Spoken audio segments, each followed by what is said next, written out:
우리 함께 일어나셔서 우리에게 주신 하나님의 말씀을 봉독하시겠습니다. 오늘 말씀은 누가복음 12장 13절에서 21절입니다. 누가복음 12장 13절에서 21절 교독하시겠습니다. 무리 가운데서 어떤 사람이 예수께 말하였다. 선생님, 내 형제에게 명해서 유산을 나와 나누라고 해주십시오.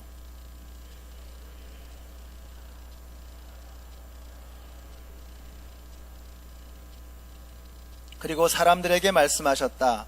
너희는 조심하여 온갖 탐욕을 멀리하여라. 재산이 차고 넘치더라도 사람의 생명은 거기에 달려있지 않다.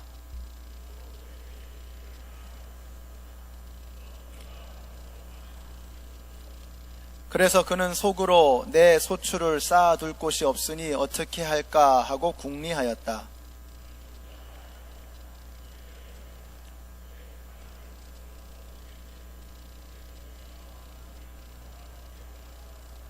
그리고 내 영혼에게 말하겠다. 영혼아, 여러 해 동안 쓸 많은 물건을 쌓아두었으니 너는 마음 놓고 먹고 마시고 즐겨라.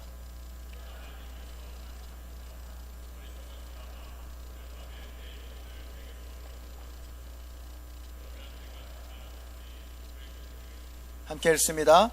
자기를 위해서는 재물을 쌓아두면서도 하나님께 대하여는 부요하지 못한 사람은 이와 같다. 아멘. 자, 일주일 만에 보셨는데 한번 인사해 주세요. 하늘 복 받으세요. 축복해 주세요. 하늘 복 받으세요. 하늘 복 받으세요. 하늘 복 받으세요. 사랑합니다. 축복합니다. 자, 오늘은 드디어 누가복음 성경 퀴즈 대회를 하는 날이죠. 그래서 오늘 말씀은 누가복음에서 찾았습니다. 저도 지난 몇 달 동안 누가복음을 쭉 읽으면서 자꾸 제 마음에 이렇게 반복해서 부딪혀오는 그런 음성이 있었습니다. 그걸 오늘 설교 말씀의 제목으로 정했습니다. 오늘 본문 20절에 나오는 말씀인데, 어리석은 사람아, 너 어리석은 사람이여. 이 말씀을 읽을 때마다 자꾸 이 부분이 걸리는 거예요. 저한테 하시는 말씀 같았고, 그래서 우리 성도님들과 함께 나누라고 주시는 말씀으로 받았습니다. 그래서 오늘 설교의 제목을 어리석은 사람아 라고 정했습니다. 여기서 이 어리석다라고 하는 이 말은 아프론이라고 하는 그 헬라어를 쓰고 있습니다. 이 아프론이라고 하는 말은 영어로 mindless 혹은 senseless 이런 뜻입니다. 우리식으로 표현하면 이런 거죠. 야, 넌 개념이 없어. 이런 표현 있잖아요. 야, 생각 좀 하고 살아라 좀. 이런 표현, 바로 이런 느낌입니다. 아프론. 우리를 향해서 하나님께서 우린 참 개념이 없이 산다, 생각 없이 살고 있구나, 이렇게 안타까워하시는 그 마음을 느낄 수가 있습니다. 이 말씀은 우리가 꼭 이민 생활을 하고 있는 우리에게 주시는 말씀 같습니다. 여러분이 아무리 가난하고 쪼들린다고 해도 우리는 전 세계적으로 보면 정말 몇 퍼센트 되지 않는 그러한 부유층에 속합니다. 여러분 세상적으로 성공하신 겁니다. 여러분이 장사를 하시든 직장을 다니시든 공부를 하고 있든 우리는 정말 열심히들 살고 있습니다. 인생을 즐기기 위해서 여행도 하시고 또 취미생활도 하고 있습니다. 그동안 미국 사람들 틈에서 여러분 정말 잘 버티셨으니 여러분을 두고 어리석다라고 말하는 것은 참 적절하지 않아 보입니다. 근데 하나님이 말씀하십니다. 어리석은 사람아. 그래서 오늘 이 말씀을 보면서 크게 두 가지로 좀 생각을 해보려고 합니다. 첫째는 하나님께서 왜 우리에게 어리석은 사람이라고 말씀하시는가 하는 그 진단을 보려고 하고요. 또 하나는 그럼 우리는 어떻게 하면 어리석지 않은 삶을 살아갈 수 있는가 하는 그 처방을 생각해 보려고 합니다. 왜 어리석다고 하셨을까? 첫째로 하나님의 계획을, 하나님을 내 계획에 끼워 맞추려고 하는 것, 이게 어리석은 겁니다. 내가 계획을 딱 세워놓고 그 계획 속에 하나님을 갖다 끼워 맞추는 것, 이게 어리석다는 겁니다. 13절을 한번 보세요. 어떤 사람이 와서 예수님에게 요청합니다. 선생님, 내 형제에게 명해서 유산을 나와 나누라고 해주십시오. 아마도 추측컨대 아버지가 돌아가신 후에 맏형이 동생에게 유산을 나눠주지 않았던 것 같습니다. 그러니까 예수님, 형을 좀 꾸짖어서 정의를 구현해 주세요, 이런 말입니다. 이 사람은 예수님이 형을 책망해가지고 재산을 좀 뺏어서 자기에게 나눠줄 것을 기대했던 것 같습니다. 그러나 예수님의 대답은 단호한 노였습니다. 아니다. 누가 나를 너희들을 위해서 그런 일을 하라고 세웠느냐? 노라고 말씀하시는 것입니다. 그리고는 오히려 다른 말씀을 하세요. 15절에 보시면 너희는 조심하여 온갖 탐욕을 멀리해라. 이 사람의 근본 문제는 다른 게 아니라 탐욕이라고 하는 것을 오히려 지적해 주십니다. 그러니까 내 편 들어주세요 라고 하라고 왔다가 결국은 너는 탐욕이 가득하구나 하는 책망의 말씀을 듣고 떠나가게 되는 것입니다. 이 사람은 자신의 어젠다를 먼저 세워놓고 거기에 예수님을 끌어들이려고 했습니다. 이것이 이 사람의 문제입니다. 근데 가만히 보면요, 우리가 그러고 살거든요. 우리는 하나님을 나의 계획에 따라서 움직여줘야 하는 그런 종처럼 하나님을 부리려고 합니다. 그래서 내가 기도하고 바라는 것을 하나님이 안 들어주시면 하나님이 나를 안 좋아하시나 보다, 아니면 심지어는 하나님 없나 보다, 별소리를 다 하며 살아갑니다. 그러나 여러분, 우리 하나님은 내 뜻대로 움직이는 나의 종이 아닙니다.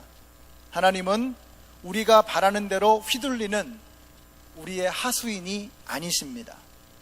우리가 간절하게 기도하지만 때로는 기도한 대로 안 되거든요. 이유가 무엇일까? 하나님의 팔이 짧아서인가? 하나님의 능력이 모자라서인가? 아니면 하나님이 좀 뭘 모르셔서 그러는 건가? 여러분, 우리 하나님은 하늘과 땅을 지으신, 천지 만물을 창조하신 창조의 하나님이신 것을 믿으시기 바랍니다. 하나님은 우리의 심중과 속셈을 꿰뚫으시는 전지하신 하나님이신 것을 믿으시기 바랍니다. 하나님은 전능하시고 전지하십니다. 하나님이 모르거나 못해서가 아닙니다. 그것이 하나님의 뜻에 맞지 않기 때문입니다. 우리가 우리의 계획표를 딱 짜놓고 하나님을 거기에 끼워 맞추려고 할 때 그런 사람을 어리석다라고 말씀하시는 거예요. 어리석은 사람은 질문도 어리석습니다. 우리는 어떻게 질문하죠? 하나님, 저를 위한 하나님의 계획은 무엇입니까? 이런 질문을 해요. 참 믿음이 있는 훌륭한 질문처럼 들리지만 여전히 그 중심에는 내가 서 있는 거예요. 내가 중심인 거예요. 나를 향한 하나님의 계획이 무엇입니까? 이 질문은 잘못된 질문입니다. 어리석은 질문입니다. 그럼 지혜로운 질문은 무엇일까요? 그냥 하나님의 계획은 무엇입니까? 이걸 질문해야 됩니다. 하나님의 뜻은 무엇입니까? 이것이 궁금해야 됩니다. 그래서 내가 내 계획을 세워놓고 거기에 하나님을 끼워 맞추려는 것이 아니라 하나님의 계획이 무엇인지, 하나님의 뜻이 무엇인지를 발견하고 거기에 내 삶을 끼워 넣어야 되는 거예요. 질문이 어리석은 것은 우리가 어리석은 생각을 하고 살아가고 있기 때문인 것입니다. 지혜로운 사람은 질문도 지혜로워지는 것입니다. 안 되는 인생, 어리석은 인생은요, 맨날 안 되는 질문만 하고 살아갑니다. 그러니까 자꾸만 하나님을 내 계획표에 끼워 맞추려고 하죠. 그러니까 안 되는 것입니다. 여러분, 하나님의 계획은, 하나님의 뜻은 반드시 이루어질 수밖에 없는 것을 믿으시기 바랍니다. 하나님의 뜻은 되어질 수밖에 없는 거예요. 그래서 그 하나님의 뜻이 무엇인지, 그 하나님의 계획이 무엇인지를 발견하게 되면 그 사람의 삶은 능력 있는 삶, 지혜로운 삶을 살아갈 수 있게 되는 것입니다. 근데 하나님의 계획에는 관심이 없어요. 하나님의 뜻에는 관심이 없어요. 그냥 내가 원하는 것, 내가 바라는 것이 이루어지는 것에만 관심이 있어요. 그래서 하나님께서 내 뜻과 계획을 위해서 무엇을 해주실 수 있느냐 하는 것을 자꾸 딜하려고 하죠. 이게 어리석은 인생의 모습인 것입니다. 우리 다음 달에 결혼하실 분들을 제가 이번 주에 만났습니다. 그런 말을 해요. 제가 아주 오래전에 청년들에게 했던 말인데 이런 말을 했었습니다. 당신이 주님의 길을 걸어가다 보면 당신 옆에서 함께 걸어가는 사람이 있을 것이다. 그것이 바로 당신의 짝입니다. 이런 이야기를 제가 해준 적이 있어요. 근데 이분이 그런 얘기를 하는 거예요. 그냥 묵묵하게 주님 주신 길을 걸어가다 보니까 또 열심히 힘들고 어려워도 목자로 섬기다 보니까 천사 같은 사람을 주셨습니다. 천사 같은 사람은 제가 그냥 표현한 거고 하여튼 단짝을 주셨습니다. 이렇게 이야기를 하는 거예요. 정말 그런 겁니다. 우리 청년들, 여러분이 어떤 사람을 짝꿍으로 맞이할 것이냐, 그런 거 백날 생각해봐야 소용없어요. 그러지 마시고 여러분이 묵묵하게 하나님께서 여러분에게 주시는 그 믿음의 길을 걸어가세요. 걸어가다 보면 여러분 옆에 이렇게 서 있는 사람이 있을 겁니다. 도대체 누가 내 옆에 서 있나. 인생의 동반자가 되는 거죠. 평생을 함께 걸어갈 수 있는 믿음의 동반자가 되는 그 사람이 여러분의 짝인 거예요. 그렇게 만나서 살면 그 결혼 생활은 행복할 수밖에 없어요. 우리가 자꾸 내 계획을 딱 정해놓고, 하나님 저는 남자 키가 180은 돼야죠. 그냥 연봉은 한 10만 불 이상은 돼야 되지 않을까요? 인물은 좋아야 되지 않을까요? 운동 좀 잘했으면 좋겠고, 그냥 평범하게 그냥 이런 계획 다 세워놓고 그러고 나서 하나님을 그냥 믿습니다 하면서 기도해 봐야 안 된다는 거예요. 안 된다. 그러지 마시고 그냥 하나님의 길을 쭉 걸어가세요. 주님께서 기뻐하시는 걸음을 한 걸음 한 걸음 걸어가세요. 그러다 보면 반드시 여러분의 평생을 행복하게 해줄 믿음의 동반자를 반드시 만나게 될 것입니다. 이것이 우리가 사람을 만나는 방법, 이것이 지혜로운 인생이고 하나님께서 기뻐하시는 행복한 삶이라고 하는 것입니다. 여러분, 시편에 보면 시편이 이렇게 시작합니다. 복 있는 인생은 어떤 인생이냐? 악인의 꾀를 쫓지 아니하며 죄인의 길에 서지 아니하며 오만한 자의 자리에 앉지 아니하고. 무슨 말입니까? 하나님 안 계신 자리는 얼씬도 하지 말라는 겁니다. 근데 어디로 가야죠? 오직 여호와의 율법을 즐거워하여 그 율법을 주야로 묵상하는 자로다. 하나님이 계시는 은혜의 자리를 쫓아가는 것입니다. 이런 사람은요, 복 받을 수밖에 없습니다. 인생이 풀리지 않을 수 없어요. 그래서 하나님을 내 계획에 끼워 맞추려는 사람처럼 어리석은 사람이 없는 거예요. 언제 우리가 영적으로 철이 드느냐, 정신을 차리느냐, 질문이 잘못됐구나. 하나님의 계획이 무엇인가? 하나님의 뜻이 무엇인가? 그것을 질문하기 시작하고 그 하나님의 어젠다에, 그 하나님의 계획 속에 나를 집어넣기 시작할 때부터, 그때부터 우리의 삶은 행복한 인생, 능력 있는 인생이 되기 시작하는 것입니다. 그러므로 우리는 어떻게 해야 되느냐? 이제부터 여러분 질문을 바꾸십시오. 한 가지 질문하세요. 여러분이 어떤 일을 할 때 그게 내 인생에 득이 되느냐 마느냐, 이게 돈이 되느냐 마느냐, 이 질문을 바꾸셔야 됩니다. 우리는 오로메디컬리 자꾸 그런 질문 하잖아요. 이게 나한테 득이 될까 말까? 이게 나한테 돈이 될까 말까? 이 질문 하잖아요. 맨날. 질문을 바꾸세요.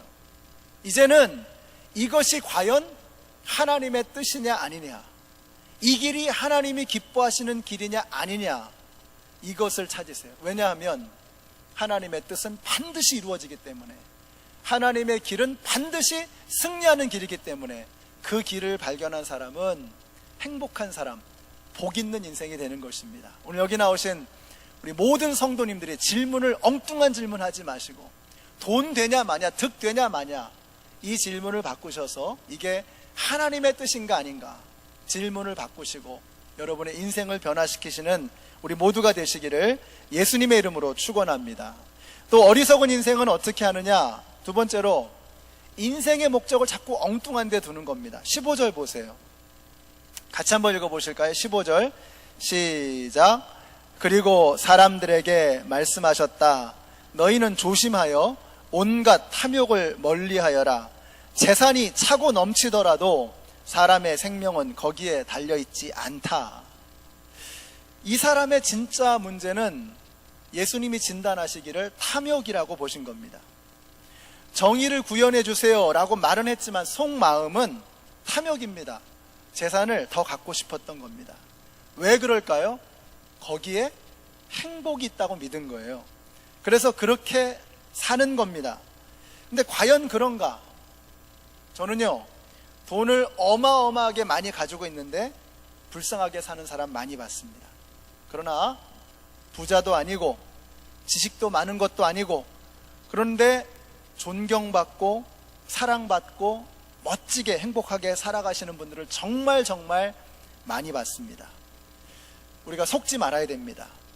행복이 어디에 있는지, 행복은 차고 넘치는 재산에 있지 않다고, 재산이 차고 넘치더라도 사람의 생명이 거기에 있지 않다라고 예수님은 분명히 말씀하셨어요. 프리나 폴러스라고 하는 사람이 쓴 꽃들에게 희망을, Hope for the Flowers라고 하는 유명한 동화가 있죠. 전에 소개한 적이 있는데 한번 그림을 한번 좀 보여주실까요? 자, 거기 보면 이 애벌레들이 기둥을 쌓고 서로가 서로를 밟으면서 이 기둥의 꼭대기로 올라가려고 하는 그런 이야기가 나옵니다. 올라가면서 물어보는 거예요. 아니, 저 위에 뭐가 있는 거요? 네, 아무도 몰라요. 그 위에 뭐가 있는지 근데 올라가면 행복하대, 올라가면 성공한대, 올라가는 것이 인생의 목표인데 아무도 왜 거기 올라가는지, 거기에 뭐가 있는지 모르는 거예요. 근데 이 애벌레 하나가 마침내 저 기둥의 꼭대기에 딱 올라간 겁니다. 근데 아무것도 없는 거예요. 근데 사방을 둘러보니까 거기에, 그 다음 그림 한번 보여주세요. 수많은 애벌레 기둥들이 즐비해 있는 거예요. 여러분, 우리가 그렇게 살지 않았습니까? 1등하면 행복하다, 성공하면 행복하다, 돈 많으면, 또 인류대학 아이비리그 가면 행복하다, 이런 것들이 우리가 어려서부터 교육받아온 겁니다. 이거 마귀에게 속는 겁니다. 그렇지 않습니다. 여러분, 행복은 재산의 차고 넘침에 있지 않다는 것, 예수님이 오늘 말씀하시는 거예요. 우리가 얼마나 높이 올라가느냐, 여기에 행복이 달려있지 않다고 주님은 말씀하고 있습니다. 우리가 저 뜻도 모르는, 이유도 모르는 채 그냥 꼭대기로 올라가면 행복하다는 거. 여러분, 베데스다 연못가에 첫 번째로 천사가 와서 물이 동할 때 첫 번째로 들어가는 사람은 병이 낫는다라고 하는 전설이 있었어요. 근데 그 전설 때문에 병이 나았다는 사람은 확인된 바가 없어요. 근데 사람들이 그렇게 믿는 거예요. 물이 동할 때, 천사가 왔을 때 1등으로 들어가면 병이 낫는다. 우리가 그런 전설에 속아서 살고 있어요. 1등 하면 행복하단 말이죠. 하버드 가면 행복하단 말이죠. 돈 많이 벌고 큰 집 사고 좋은 차 타고 다니면 행복하다는 이 거짓말에 우리가 속아 살고 있다는 겁니다. 오늘 예수님이 말씀하세요. 재산에 차고 넘치는 것이 사람의 생명이 거기에 있지 않다는 거예요. 사랑하는 성도 여러분, 우리가 속지 말아야 되겠습니다. 우리는 어려서부터 공부해서 남주냐 이러고 배워왔잖아요. 그리스도인의 삶은 공부해서 남주는 겁니다. 아브라함을 하나님께서 왜 부르셨어요? 아브라함 하나 잘 먹고 잘 살라고 부른 게 아니죠. 아브라함에게 복을 주신 이유는 하나밖에 없어요. 그 아브라함을 통해서 세상에 수많은 사람들이 복을 받는 복의 근원으로 그를 세워주신 거예요. 근데 우리는 공부해서 남주냐, 그런 생각으로 살아요. 그래서 내가 잘 되고 내가 잘 먹고 내가 행복하기 위해서, 그러기 위해서 움켜쥐고 공부하고 다른 사람을 밟고 일어서는 그 일에 너무나 익숙해져 있는 거예요. 마귀에게 속고 있는 거예요. 생각을 바꾸셔야 합니다. 인생의 목적을 엉뚱한 데 두고 살아가는 것을 우리 주님께서는 어리석다라고 말씀하셨던 것입니다. 그래서 여러분, 여러분의 주인을 바꾸십시오. 내가 주인이 아닙니다. 오늘 말씀해 보시면은요, 내가라고 하는 말이 그 예수님의 비유 속에 5번이 등장해요. 그 짧은 말씀 속에 나의 재산, 나의 창고, 나의 미래, 나의 행복, 나밖에는 모르는 거예요. 내가 중심이 되어 살아가는 인생. 제가 그랬죠. 나뿐인 것은 나쁜 것이다. 나밖에 모르는 건 나쁜 겁니다. 행복의 길이 아니에요. 그건 마귀가 우리를 속이는 것입니다. 우리가 인생의 주인을 바꿔야 됩니다. 그날 밤에 하나님 말씀하세요. 내가 오늘 밤에 너의 영혼을 도로 가져가겠다. 도로 가져가겠다. 그 말은 뭐죠? 지금까지는 내 생명이 내 건 줄 알았어요. 내 물질이 내 건 줄 알았어요. 근데 what if? 만약에 하나님께서 오늘 밤에 여러분에게 오셔서 여러분의 생명을 가져가신다면 여러분이 가지고 있는 그 모든 재산들, 여러분이 지금까지 성취한 것들, 여러분의 명의로 되어 있는 그 모든 것들, 그 뭐 할 겁니까? 그 모든 것들의 주인은 내가 아니라고 말씀하시는 거예요. 하나님이 주인이십니다. 우리가 착각해서는 안 돼요. 주인을 바꿔야 됩니다. 이제는 내가 주인이 아니라 내 인생의 주인은 하나님이시다 라고 하는 것을 우리가 깨달아야 되는 것입니다. 에콰도르에서 순교하신 짐 엘리엇이라고 하는 선교사님이 계십니다. 이런 말씀을 하셨습니다. 영원한 것을 얻기 위해서 영원하지 않은 것을 버리는 것은 절대로 어리석은 것이 아니다. 우리는 영원하지 않은 것을 위해서 영원한 우리의 영혼을 팔아버립니다. 우리 영혼을 팔아서 그 쓰잘데기 없는 영원하지 않은 것을 취하기 위해서 우리의 영원한 것, 우리의 영혼을 팔아버리는 거예요. 근데 우리 짐 엘리엇 선교사님은 반대로 말씀하시죠. 영원한 것을 얻기 위해서 영원하지 않은 것을 버리는 것은 어리석은 것이 아니다. 그것이 바로 지혜로운 인생이다 라고 말씀하시는 거예요. 지난 월요일에 우리 IT에서 사역하셨던 우리 백삼숙 선교사님이 소천하셨습니다. 그리고 목요일에 장례식이 있었습니다. 장례식이 많은 잔잔한 눈물이 있었습니다.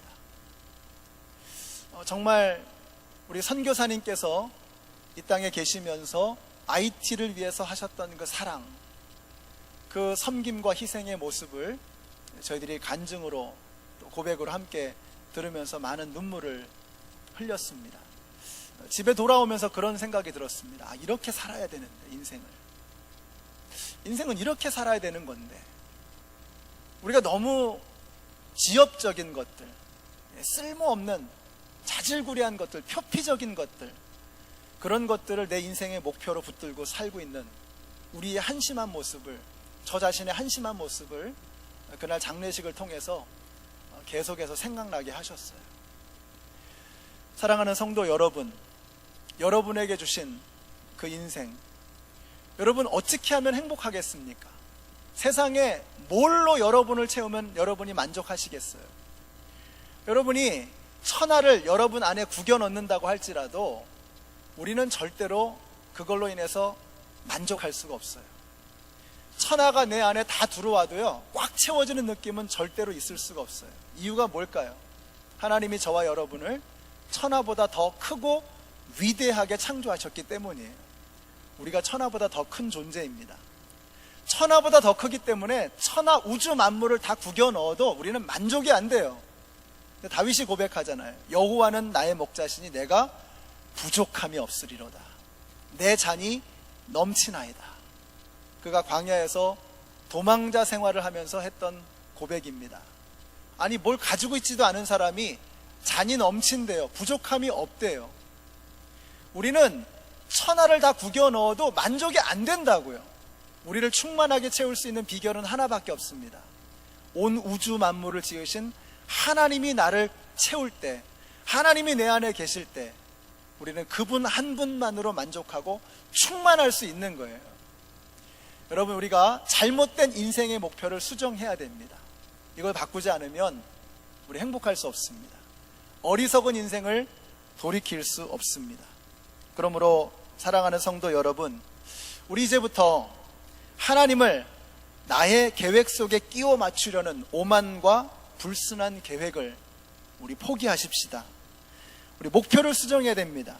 행복은 소유의 차고 넘침에 있는 것이 아니라 내가 누구의 소유인가, 하나님의 소유가 되었을 때 누려지는 하나님의 선물임을 깨닫고 이제 우리의 주인을 바꿔야 합니다. 그래서 이제 조만간 끝나버릴 우리의 인생 끝에서 하나님 앞에 저와 여러분이 어떤 이야기를 들을까? 어리석은 사람아, 이런 이야기를 듣는 분이 이 자리에 단 한 분도 안 계시기를 바랍니다. 저와 여러분이 하나님 앞에서 우리 이제 곧 죽잖아요. 곧 하나님 앞에 부름을 받을 것 아니겠습니까? 그때 어리석은 사람아, 저는 어리석은 사람아 예수님 말씀하실 때 책망의 말씀보다는 안타까운 주님의 말씀으로 들려요. 야, 내가 너한테 얼마나 어마어마한 인생을 줬는데 그 어마어마한 포텐셜을 가지고 고작 그런 일 하다가 왔느냐? 고작 지평수 늘리고, 고작 조금 더 올라가고, 고작 화장실 숫자 늘리고, 고작 차의 그 수준을 하나, 차의 사이즈 더 높이고, 이런 거 위에 살다 왔느냐? 어리석은 사람아. 아마 예수님의 눈에서 눈물이 줄 흘릴 것 같아요. 야, 내가 그거 위해서 죽은 거 아닌데. 우리 주님께서 저와 여러분을 보시면서 정말 기쁨의 눈물을 흘리시면서 너의 인생이 참 지혜로웠다. 착하고 충성된 종아, 너가 정말 멋진 일을 해내고 왔구나 하는 이런 칭찬을 받으실 수 있는 우리 모두가 되시기를 예수님의 이름으로 축원합니다. 기도하겠습니다. 하나님 감사합니다. 저희들의 생명은 그저 이 땅에서 100년 살다 끝나버리는 그런 하루살이 같은 인생이 아니라 영원한 것임을 믿습니다. 그 영원한 생명이 예수님 안에서 어리석은 자로, 참으로 우둔한 자로 살아가는 것이 아니라 이 땅에서 살아가는 그동안에 하나님을 진정하게 기쁘시게 해드리는 지혜로운 삶, 충성되고 아름다운 복된 인생으로 우리의 삶을 살아가는 저희들 모두가 되게 하여 주시옵소서. 예수님의 이름으로 기도드렸습니다. 아멘.